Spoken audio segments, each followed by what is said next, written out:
Today on Between the Lines, how a mother and daughter make it through adolescence with Lauren Kessler. Welcome, I'm Barry Kibrick. No relationship is as primal as the one between mother and daughter, and none as challenging when it comes to surviving the teenage years. With her book, My Teenage Werewolf, Lauren shares her and her daughter's struggle through this challenging time with an insightful, poignant, and yet candid look at this defining relationship in a woman's life. I'm a writer today because I was a reader when I was 11 years old, and it was... You do not need to prove your state of happiness to anybody. Most of these speeches were as much as a month in preparation. The characters, the heroes in this book, are seekers of truth in a story that involves a lot of corruption. I don't get a chance to really talk about what's real, and this is the first thing to me.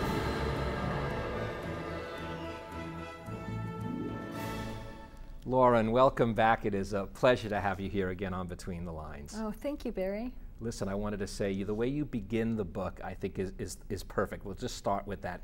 Two worst times in a woman's life, when she's 13 and when her daughter is 13. So that's what this is really about. It is my teenage werewolf. It is, and every parent, every mother I've spoken to, I have yet to see an exception. There's one exception in the book, which I kind of make fun of, my running partner who has the perfect daughter and the perfect mother. And I think everything needs an exception, so she's it. But you know, I've talked to possibly 200 to 300 mothers and daughters. And there's something that goes on that's important and natural and part of growth and development between mothers and daughters. Well, you even say it is primal. Primal, meaning that it's cellular. Literally, it is cellular. Well, certainly, you know, I have a chapter in the book about the teen brain, which was a complete revelation to me. So on that level, understanding what's going on with explosive, unpredictable teens, you think it's all attitude, it's all, you know, what they're learning at school, it's all this terrible, uncivil time in which we live. And a whole bunch of it is neurological. It's a big mess up there. It's a construction site up there on purpose. It's supposed to happen. But part of that is just then their unpredictability, the way they are mercurial and the way they take risks that make no sense whatsoever. But yet, you know, Lizzie, let's give the credit. There's two stars of the book. It's you and your daughter, Lizzie. And you can tell, no matter how intense it is between the two of you, she's made of the right stuff. That's what you draw out. She's got the right stuff inside her. Well, I'm so glad that you got that from the book, and I think I got that about her in the writing of the book, because those things that will make her this most wonderful and successful person on earth are very hard to live with when she's 12. Stubborn, feisty, standing up, negotiating absolutely everything, you know, never say die. All of those things that just make it really difficult to live a calm life inside your house are exactly those things that are going to make her a wonderful and successful young woman. Now, as a journalist and a researcher, the first thing you say is, I'm going to research my way out of this conflict. Yeah. And you hit the bookstores and you begin to see that this is a cottage industry. The mother-daughter relationship is so, I get at the forefront of every mother and daughter, except one, that it's an industry, shelf after shelf after shelf, with good information, witty titles, and yet you realize when it's happening to you, it's just happening to you. Well, that's what's so weird about it, is how can something be so, how can you read so much and have it pertain to you so little? I mean, it's a well-traveled road, yet each of us travel it as if each of us travel it alone for the first time, even though the road itself, the mother-daughter dance, the mother-daughter choreography, is, we all know about it and we can read about it, but when it's happening to us, it's a unique path. Well, you do something to create the book, and in fact, it reminds me very much, I want to tell my viewers about this. You were on before with Dancing with Rose. Yeah. And you do a very similar thing. In that book, and here you say, I got to get to know the tribe. In that book, which is the finest book, and one of the finest books on the Alzheimer's process and how we as a nation and you as an individual had to deal with your own mother, even though it was after your mother passed that you got into that particular book.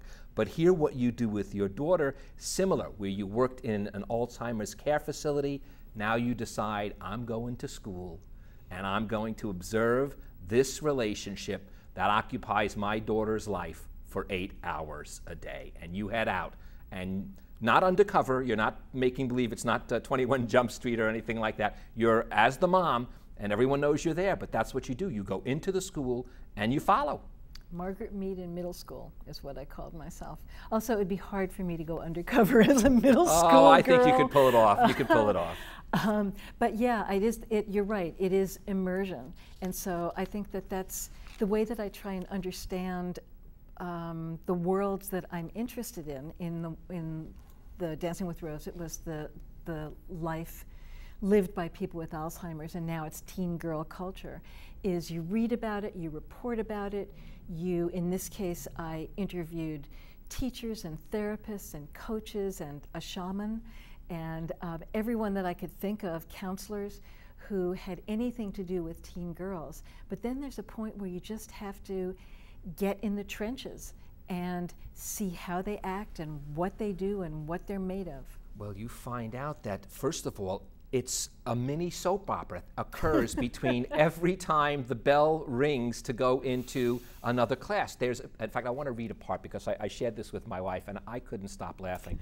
And by the way, you get to see only a peek at boys, but that's all you really need. And here's what you write that I think is great. You obviously, boys you admit to are very different than girls, and you say the maturity gap between boys and girls in middle school. For girls, their talk is intimate and melodramatic, compelling, addictive, even like the soap opera you don't want to admit you watch. The boys, on the other hand, they're telling fart jokes. Now, I couldn't, but that is it. The boys are simple, there's no drama, yet between that bell, when they have 5 minutes to go to the next period, you see soap opera drama unfold with the girls. It is amazing. You know, parents think a child goes to school and when the child comes back, it's, what did you learn today? And what did you do in class? And especially for middle school, it almost has nothing to do with that. It's that little slice of time in between classes where life is lived.